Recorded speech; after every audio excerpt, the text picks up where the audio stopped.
So one of the most common things I get asked is, what should I know when I buy my first Flathead? Now, I'm sure that a lot of these tips are exactly the same, whether you're buying a Flathead or you're buying something else.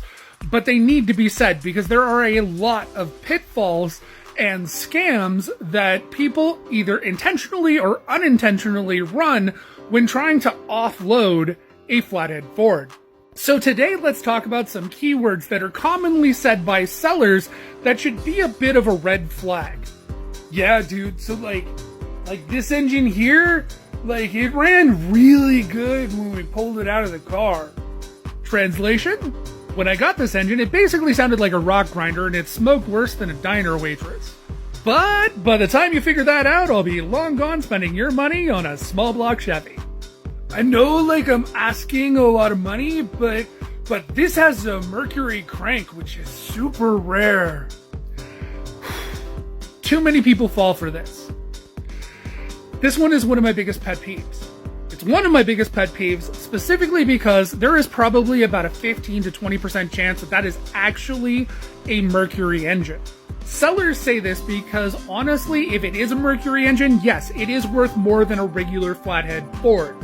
But it is also statistically unlikely that it is a Mercury crank, and even if it is, you would have to turn that engine over or pull the heads off of it to actually measure the stroke or check the crank to verify that it is what he is saying it is. So again, by the time you figure out that you got screwed, this guy will be long gone and have already spent your money on a small block Chevy. This right here as it sits is a $200 motor all day long.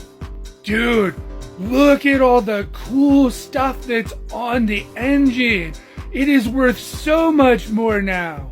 And it was the fastest engine in 3 counties.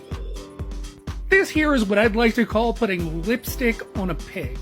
In reality, it's still a $200 to $300 Flathead with some additional, more expensive parts mounted onto it. Even though the seller put a flashy coat of paint and added probably about $600 to $700 worth of speed parts onto it, it's still a $300 to $400 motor underneath. What I will generally do is, regardless of what the seller says, I will assume that this is a base model Ford Flathead. I will assume that the internals have completely grenaded. I will add together all of the accessories that are on it and include that in a $300 to $400 price tag. Because unless the builder can produce a recent build sheet that tells me otherwise, I have to assume they're lying.